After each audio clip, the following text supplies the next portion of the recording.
Good afternoon, VC. How y'all doing out there? It is Thursday, Vicar of Vinyl. That's who I am. I'm back. Vicar of Vinyl's back. A few days after my last video. Not bad, trying to keep them tight. Getting more in there. It's Thursday, May 19th.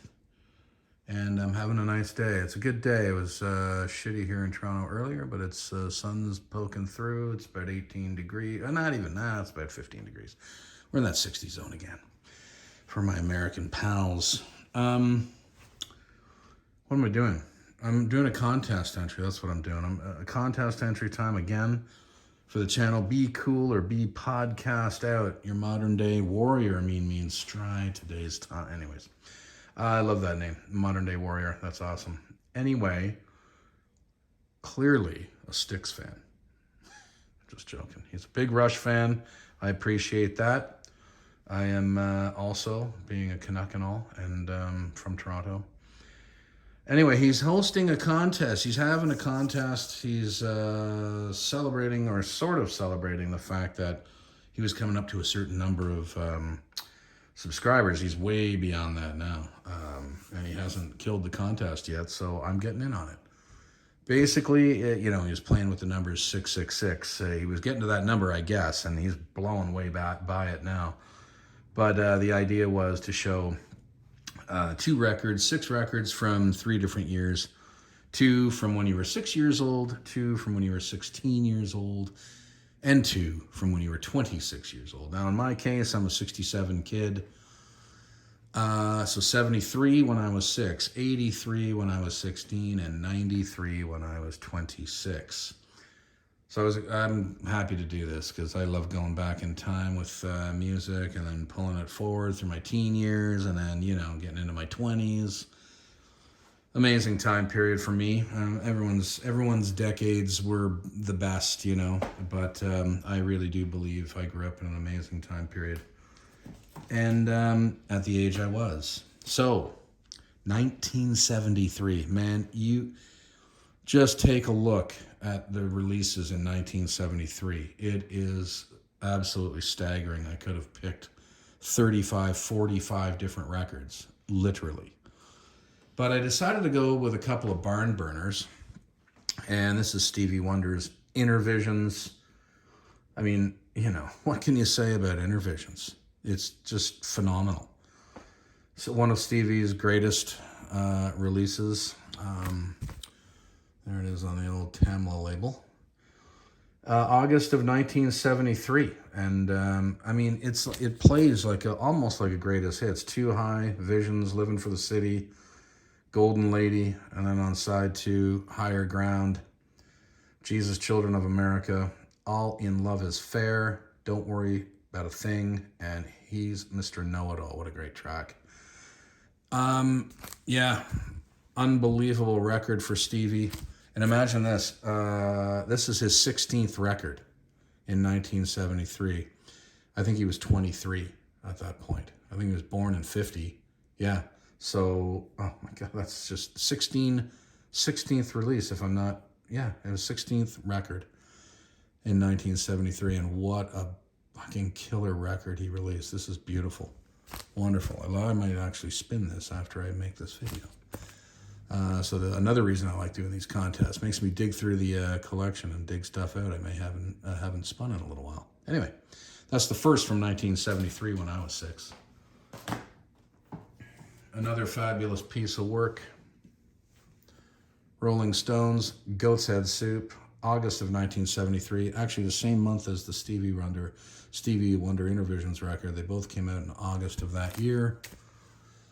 On the Rolling Stones' own label there. Another beautiful Stones record.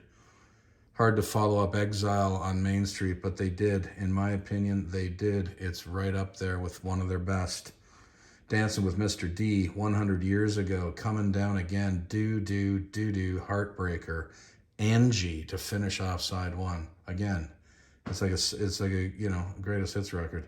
Silver Train, Hide Your Love, Winter, Can You Hear the Music, and Star to finish off side 2. Fantastic record from 1973. Rolling Stones were at their, they're at the pinnacle of putting out amazing material record after record. That's my second for 1973. And that was it for me being 6 years old. Now, I turned 16 in 1983. Thought I'd start with, and again, that's another great year. Oh, there's, what year isn't really? When you go through it, there's so many great records put out each year. Anyway, 1983, I thought I'd start with a debut from Tears for Fears, The Hurting. This is obviously the North American cover. The UK cover was different. It was all white with a little boy kind of sitting on his butt, looking out into space. But yeah, this is, obviously this is Orzabal and Smith on the cover as youngsters. Another great record. I've really liked it. I mean, it didn't really take long for me to dig on the Vertigo label there. I really liked Tears for Fears then, and I like them now. I've never seen them, though. I wish I had have seen them live, but I never did get to see Tears for Fears.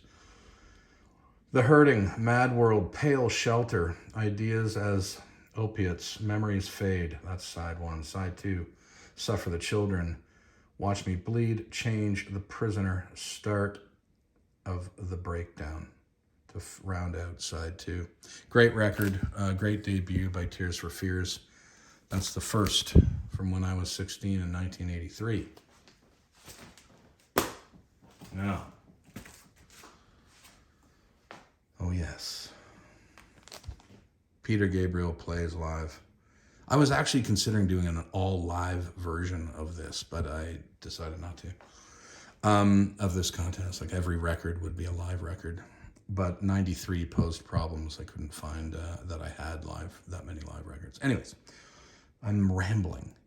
Gabriel Plays Live. Fantastic live record on the Geffen record, on the Geffen label, double record.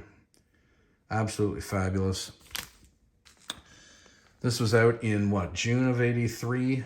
I saw Gabriel in July of 83 on the Security. This was the Security tour, essentially.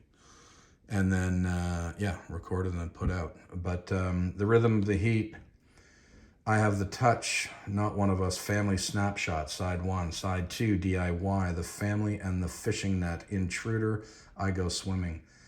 Side three, San Jacinto, Salisbury Hill, No Self-Control, and I Don't Remember. Side four, Shock the Monkey, Humdrum, On the Air, and Biko. Fabulous live record. Great sounding live record. Really love this record. I may have to play this too. Oh my God, this is fantastic. What an afternoon I'm having for myself. All right. 1993. And you'll have to forgive me. These are, not forgive me, not that they're CDs. There's nothing wrong with CDs. I still have a ton of CDs, which is what I'm bringing to the table on this. For 93, what you'll have to forgive me for is the tape that I've put on these CDs for some unknown reason. Anyway, Iggy Pop puts out American Caesar in September of 93. I saw him on this tour with a buddy of mine from high school, and we still talk about this show today. What a show this was. Fantastic. Love Iggy. I was actually considering Raw Power from 1973 as one of mine, but I thought, no, I'll put out the American Caesar one. Look at the look at how ripped he is on this. It's insane. That is crazy. But it was a great show, and I love this record. I always have. Sorry about the tape again. I don't know what I was bringing it to parties, I guess, and I put stupid tape on it, and I can't get it off now. It's on there for good, unfortunately. Iggy Pop, American Caesar, put out in September of 93. And then more tape. Oh my goodness. Actually, what was on the inside of that? I don't know much. Forget it. All right. And then, of course, great record. Pearl Jam Versus. What can you say? This was a fantastic record. It's just, there's so many great tracks on here. We didn't see them too long after this either. Well, it was a couple of years. That the girl I was dating at the time ended up being my wife, and she's a big Pearl Jam fan. We all were. Who wasn't? Go, Animal, Daughter, Glorified G, Dissident, WMA, Blood, Rearview Mirror, Rats, Elderly Woman, Behind the Counter in a Small Town, Leash, and Indifference. What a fantastic record. Yeah, can't really go wrong with this one. I can't stand this tape. Driving me nuts. I can't believe I did that. Anyway, there you have it, folks. Congrats on the sub count there, Modern Day Warrior. Well done. Thanks for holding this contest. Hope I'm getting it in under the wire. And I had a lot of fun thinking about which ones I was going to choose for this. Vicar of Vinyl out of here.